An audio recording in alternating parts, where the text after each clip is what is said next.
Karena sekarang ini ujian PPG di Gunung ini ada 11 lab khusus untuk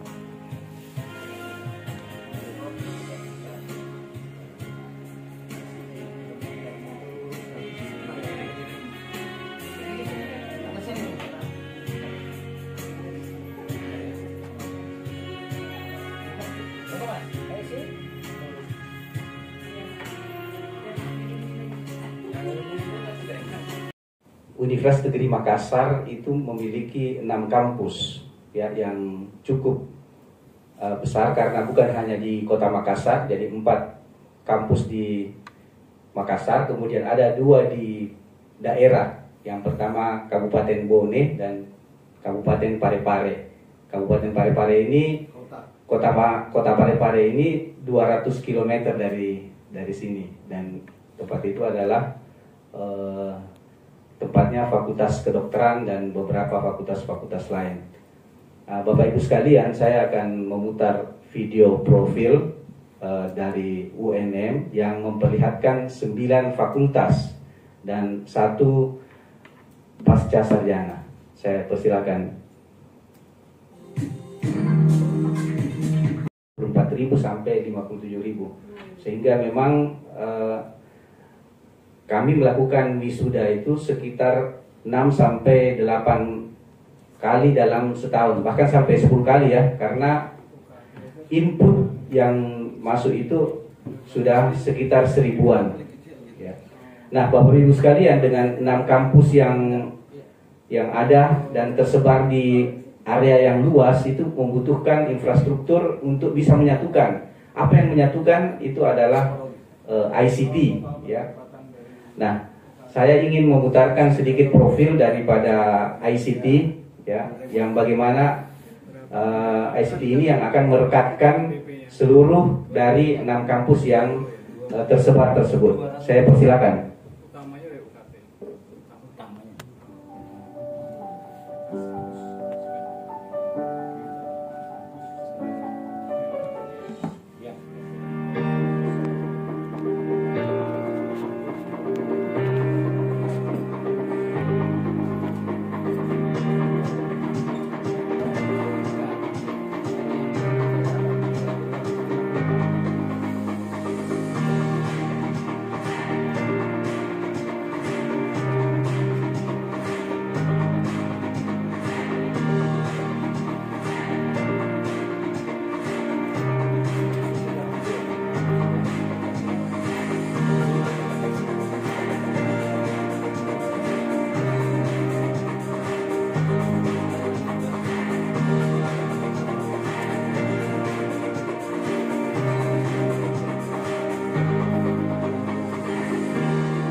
ini semua pembelajaran ya itu ditumpah ruahkan ke dalam sistem SAMOKE tersebut yang berbasis LMS, Learning Management System, dengan memakai platform Moodle ya.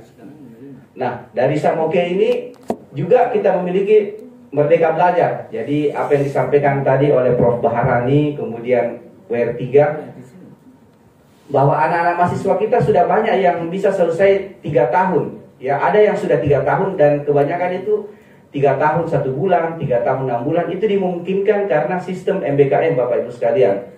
Dari sistem MBKM misalnya kuliah kerja nyata, kemudian magang, kemudian pertukaran antara siswa ke beberapa universitas lain, itu membuat mereka terakselerasi dan itu membuat mereka bisa cepat selesai.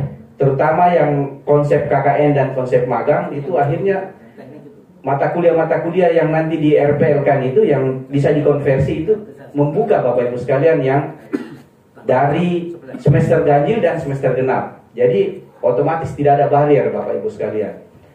Nah, dari sistem MBKM ini kemudian ada tentu dari proses tersebut ada mungkin layanan-layanan yang aduan ya, misalnya pelaporan, misalnya ada kendala, misalnya ada pungli, misalnya ada dosen yang killer dan seterusnya, itu ada sistem pengaduan. Kemudian juga kita ada sistem monitoring SSO, kemudian monitoring daring, laporan PI, Simawa, KKN, Sitran sampai mereka selesai tracer study. Jadi mereka yang sudah selesai itu juga kita lakukan tracer study, sehingga ini kunci yang membuat tracer study tersebut bisa mengangkat kita punya akreditasi, sehingga mereka di atas 60% mendapat akreditasi A dan unggul ya, karena data-datanya lengkap. Jadi pelayanan yang kita lakukan ini mulai dari mereka belum jadi mahasiswa sampai selesai itu kita layani dengan sistem digitalisasi berbasis informasi terintegrasi. Jadi bisa kita katakan informasi sistem industri 4.0 Bapak Ibu sekalian. Ya, ini konektivitasnya dari aplikasi yang kami ada 4 primat. Ya, ini panduan SAMOKE. Ya, ini ya, jadi seperti itu saja Bapak Ibu sekalian. Mungkin nanti akan lebih tajam bisa ditanyakan kepada kami. Selanjutnya saya akan kembalikan ke mungkin Prof. Baharani ya, yang jadi ketua sidang. Moderator saya lihat tidak ada Prof. Idan ini ya. Ya, kalau ada yang mau bertanya lebih lanjut kita bisa ya. Silakan. Terima kasih Pak Dr. Agung. Ya, jadi tadi penjelasan terkait dengan UNM itu seperti apa, terkait dengan ICT-nya ya. Bisa diputar juga ini yang LP2M ya. Ya, ini tahun 2012 ini. Ya. Bahkan di LP2M juga ada SIM LP2M UNM ya. Ada kita punya sistem Pak Jarod ya, jadi ada juga namanya. Jadi kalau pengabdian masyarakat, pemasukan laporan, pemasukan proposal bisa lewat SIM ya, sistem. Jadi ya.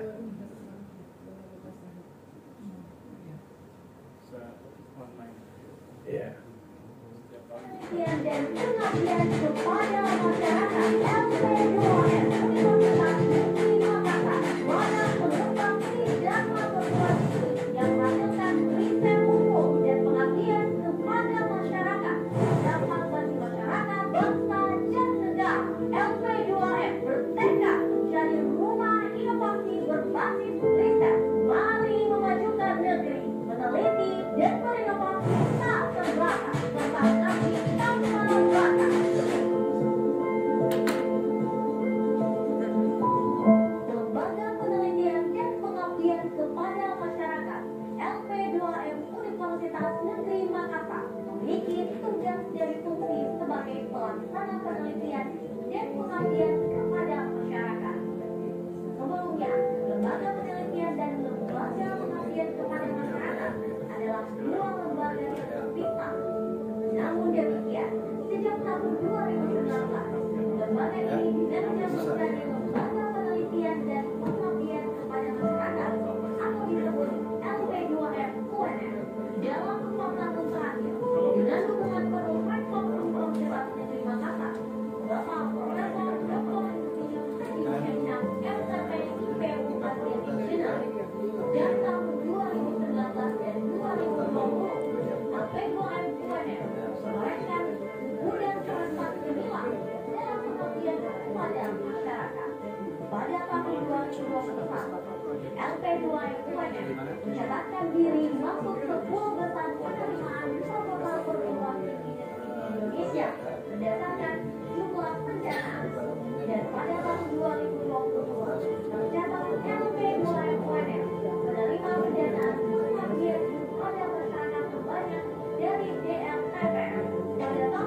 yang berhasil diraih Universitas Negeri Makassar pada tahun 2019, 2020, dan 2021.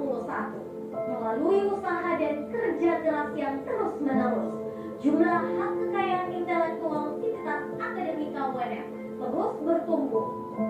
Pada tahun 2022 ini, UNM telah menembus angka 1000 dalam perolehan HKI dan menempatkan sebagai salah satu perguruan tinggi masuk 3 besar yang mengajukan permohonan hak cipta dan paten kategori perguruan tinggi Pulau Sulawesi untuk tahun 2020 dan 2021 oleh Kementerian Hukum dan HAM. Jumlah paten berstatus kreatif terus meningkat dari tahun ke tahun. Satu hal yang luar biasa, capaian hak kekayaan intelektual melibatkan secara langsung Rektor Universitas Negeri Makassar, Bapak Profesor Dr. Insinyur Haji Hussein MTP IPU Arsitektur, LP2M Universitas Negeri Makassar, Bapak Profesor Dr. Insinyur Haji Bahrani Araus MT IPU sebagai investor, serta dosen-dosen peneliti dan pengabdi di Universitas Negeri Makassar. Dengan dukungan pusat-pusat yang berada di bawah naungan LP2M, inovasi kegiatan penelitian dan pengabdian kepada masyarakat terus dikembangkan. Sejak tahun 2019, penelitian dan pengabdian kepada masyarakat dilakukan secara terpadu. Hasilnya, seluruh kabupaten kota di Sulawesi Selatan telah menjadi lokasi penelitian dan pengabdian kepada masyarakat terpadu para dosen dan mahasiswa Universitas Negeri Makassar. Dalam 3 tahun terakhir, sasaran penelitian dan pengabdian kepada masyarakat terpadu bahkan telah menjangkau wilayah yang lebih luas ke kabupaten-kabupaten di Sulawesi Barat. Capaian yang diperoleh LP2M Universitas Negeri Makassar tidak lepas dari filosofi. Situasi boleh berubah, tapi penelitian atau riset dan inovasi tak boleh berhenti, tak terbatas, serta pengabdian tanpa batas. Dosen harus selalu hadir memberi solusi pada setiap permasalahan masyarakat melalui penelitian dan pengabdian kepada masyarakat. Hasil pengabdian yang kita lakukan oleh teman-teman dari masyarakat betul-betul hadir untuk menjawab solusi atas persoalan masyarakat. LP2M Universitas Negeri Makassar akan terus mengemban tugas memfasilitasi dosen untuk menjadi inovator yang berdampak di bidang penelitian atau riset dan dihilirisasi melalui pengabdian kepada masyarakat, memberikan karya-karya terbaik untuk peradaban. Mari memajukan negeri dengan jejak reputasi. Peneliti, pengabdi teguh, LP2M kokoh, UNM Jaya, Indonesia maju dan sejahtera.